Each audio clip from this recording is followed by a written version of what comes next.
Welcome back to Professor F&E. Oh my god, I didn't know this. Trevor's dad had some fun. He decided to write his name too, so yeah. Special guest El Jefe, I guess. Welcome back, people. Another day, same us. So today we're going to be doing chapters 5 and 6. Yes. So to start off, we've been talking about waves of migration, just to go back into the old videos. We talked about the Spanish coming, the English coming.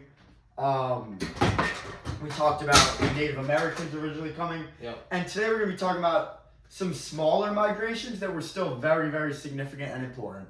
So to start off, we're going to be talking about the German migration. So just to give you some background, by 1775, many newcomers decided to come to the New World who were no longer tied to Britain, which sort of shows that they were starting to break away from the crown and form their own colonies, their own self-rule. Yeah, so basically what happens is the Germans come in. What you want to quickly talk about? So the Germans come. Around 6% of the German population actually come to the New World for a multitude of reasons. Some of them were escaping religious persecution. Some of them didn't want to be in the middle of some of the wars that were going on, especially because this was like right after the Protestant Reformation, soon after. It's fine, it's a magnet. There was a lot of poverty. So those are like the three main reasons that the Germans came. Then the Scottish and Irish, they also came. Around 7% of their population migrated to the New World. They had to leave Ireland due to around the same reasons: poverty, conflict. So a lot of the Germans decided to land. A lot of the Germans decided to settle in Pennsylvania because they were more religiously tolerant compared to New England. New England was very Puritan, but Pennsylvania and Rhode Island were created to accept more religion. Yeah, so a lot of the Germans were Lutheran because Martin Luther was originally from Germany and he started the whole Protestant Reformation. So in Pennsylvania, this German population, they started to build Lutheran churches. And the main thing is that they had very little loyalty to the British crown. That is true. Yeah, so all of these kind of lesser minority groups come into America, and before that, America, especially the northern part, was very British, right? It was very Puritan heavy, and that's how British was able to control the colonies. But when the Germans, when the Scottish, when the Irish come, what happens is that they start to disobey, because especially the Germans, they don't like British influence at all, and they start to convince even the other British colonists that, hey, we should do our own thing. It's not right for them to control us. Yeah, so a lot of the Scots and Irish, they didn't go to Pennsylvania. They went a little bit more to Georgia and some of the southern colonies. They were united by religion. I don't know how to pronounce it. What is it? Come here. Presbyterian. Yeah, the Prebs. Oh my God! What is it? Presbyterian. The Presbyterian churches. That's sort of united them with the English colonies. And the Scottish and Irish, they had a long history of defiance against authority, which comes into play significantly here, because many of the founding fathers were of Scottish and Irish descent. So this sort of creates what we know America to be today as just this melting pot. Yeah, it was called Polyglot America. Polyglot. Because there were just so many cultures, languages, religions, and they were accepting of all, which are principles that are still in our country today. So now we move on to now we have a developed economy going on, a developed trade, and people, just so you know what that is, there were many different things that the economy was built on. The first of which is agriculture, which was honestly the backbone of the American economy. I'd say about 90% of people were farmers. The middle colonies had grain. The South had tobacco and rice. The Middle Atlantic had flour. They had beer. They had animals. So that was a big thing. Yeah. Then there was fishing. Fishing was more in the north. Yeah, fishing. Farming was more in the south. When we say fishing, we mean that they started to become more open to the water and how it's used. They started to really get fish. They got other stuff. A lot of things come from the sea that even people use on land. So that's kind of another way that they developed. Yeah, so beyond fish, they also started to make ships. They were very big on shipbuilding and selling those ships. Yeah. And lumber as well. They had a very strong lumber industry that was a very significant part of their economy. Mm-hmm. And the last thing that really controlled the economy was the triangular trade, which we've talked about in previous videos, where many goods came from Britain to America and from America to Britain and from Africa to Britain and Africa to America. It was a triangular trade between those three countries, so that gave America markets and goods. So now we move on to a little bit about religion. Yeah.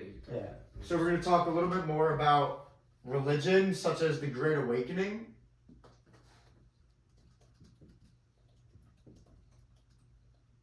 Religion.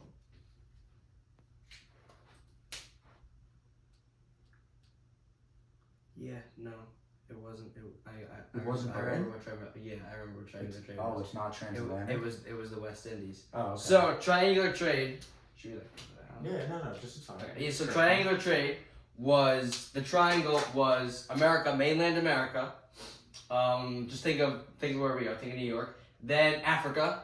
Then the West Indies. Now, if you remember, the West Indies is where slave trade is where not the slave trade is where slaves started. Right, is where slavery started. It's how the Barbados Slave Code in Barbados. That's kind of the baseline right here. So America would go to Africa, they'd get slaves, they'd trade with them, they'd go to West Indies, they'd give them that slaves. And again, you see America, Africa, and the West Indies, Britain has no influence here. It has no influence here. Yes, perfect. And Britain, when America would trade with other countries, they would still have an influence. They would still take some of the cut. That's how British made money. Because again, British sailed to Africa for their own good, for benefit the motherland. But this was the way America made money without British, so they made even more. So after that, the British realized they were trading without us, so they started to interfere and try and sort of disrupt the triangular trade, but that just pissed off the colonists even more. Yeah. Triangular trade, slave trade, same thing. Okay. You want to talk about religion? Or the Great Awakening? Yeah, the Great Awakening. So, what is the Great Awakening is in... Alright, do you want me to talk about it? There you go. Alright. So, here you go. The Great Awakening, it all started with the Church of England, otherwise known as the Anglican Church. It was the official religion of Virginia, Maryland, the Carolinas, Georgia, New York, and it just showed it was the most popular religion because a lot of people were coming from England itself. Mm-hmm. It showed a symbol of the king's authority over the colonies because the king ran the Anglican Church. They had a weak church clergy, and they were a lot less strict than Puritans, and that's what made it a little bit appealing. People were able to still live religious, devoted lives, but they didn't have to follow a very strict set of rules. So then came the Congregational Church, which was sort of the Puritans, and it dominated New England, except Rhode Island, because Rhode Island was religiously tolerant, but it dominated the rest of New England. And Puritanism is what you're talking about, the Congregational Church. Yeah. Congregational Church, Puritans, yeah. So it was an independent church, it was a democratic church, and it was very educationally focused. So on that, they created many schools at this time. Harvard was the first university created, followed by Yale, and some of the other schools you know as the Ivies, Dartmouth, Brown. So these schools started off teaching Latin, history, stuff like that. But over time, religion was incorporated into the curriculum, and then it started to become more and more of a priority within these schools. And eventually these schools were honestly just preparing people to join the clergy and be religious followers. Yes. But even though that definitely is true, you still schools is a very big thing. Education is because it's very beneficial to America because everyone that lived in the colonies at the time was educated in Britain, right? So they were taught British ways. But when these schools appear, even though there is still a very heavy religion is very heavy. What happens is that beside religion, you start to learn about just American ideas. Because when America and Britain are a whole ocean away, America kind of evolves to have a unique culture, and that culture is taught in America. So schools are able to educate a whole future generation that is completely separate from Britain, and that is why so many people agreed to break away from Britain during the Revolution. So now starts the Great Awakening, which was led by Jonathan Edwards. He started the Great Awakening because he was sort of done with the old church, the Anglican church, the old way. He was more into the more progressive things like Puritan, separatist, nothing in specific. It has a name, but that's irrelevant. So he went around, he gave very fiery sermons. He had a very strong emphasis on personal repentance? Repentance? Yeah, repentance. And he said that sinners in hands of angry, what the hell?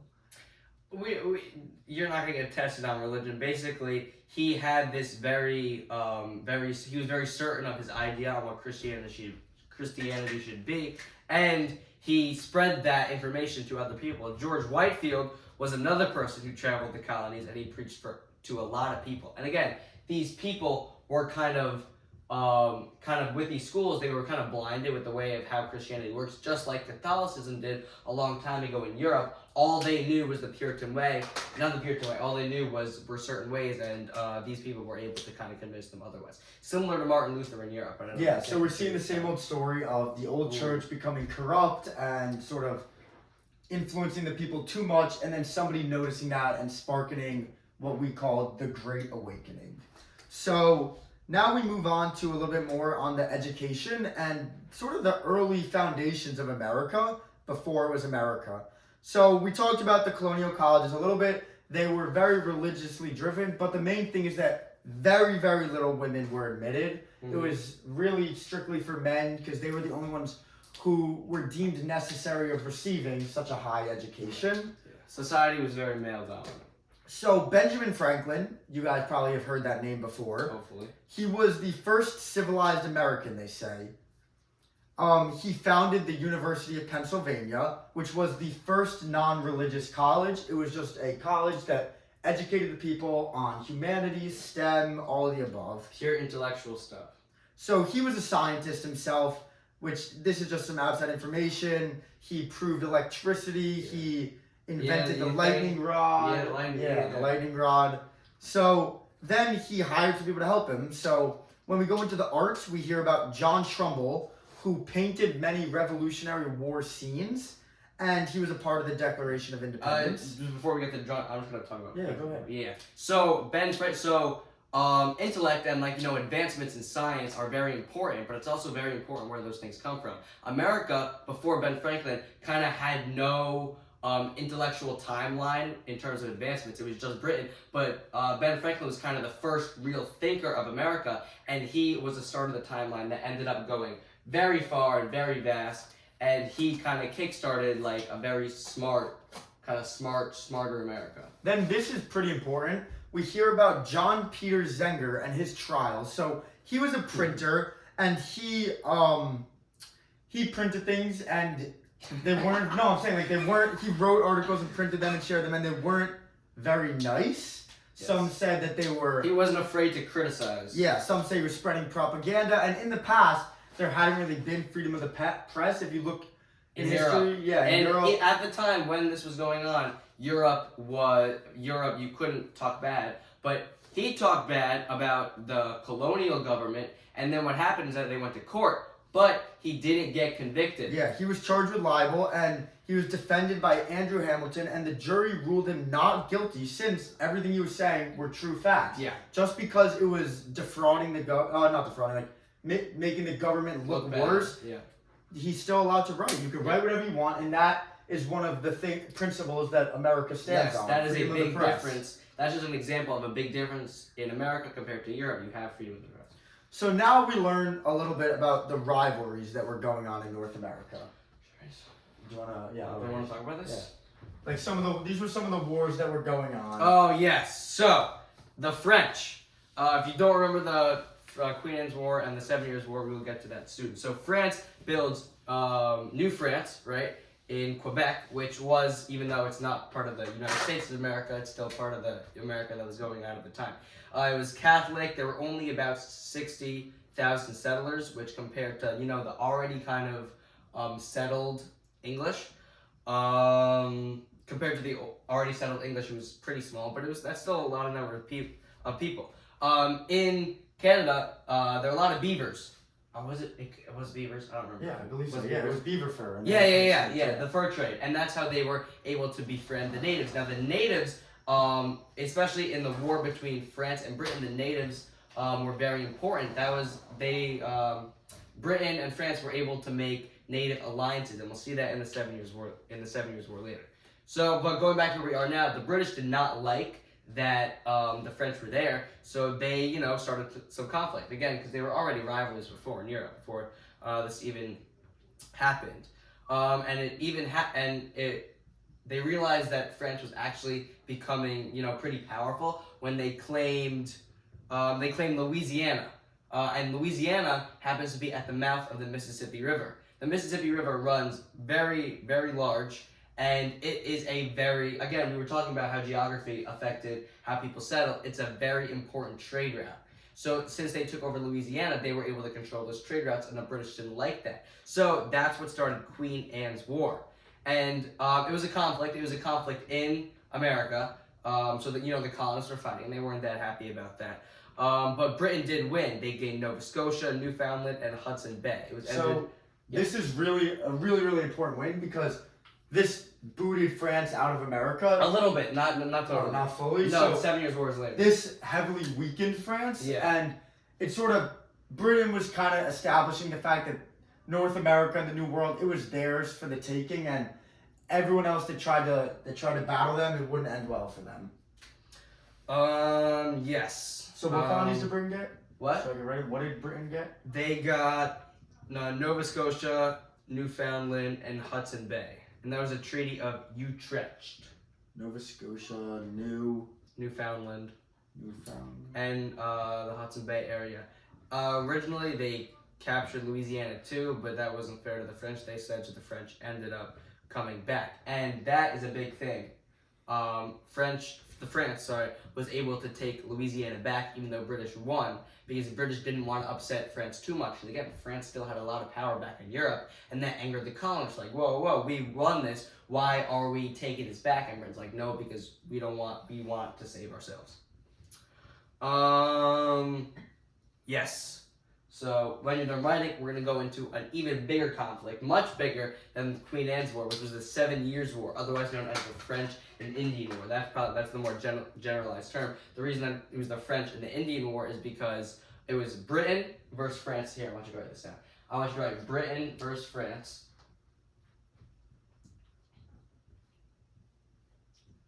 But it wasn't just those two people. They both, again, like I said earlier, they recruited native tribes. So Britain was the Iroquois and France was the Algonquin.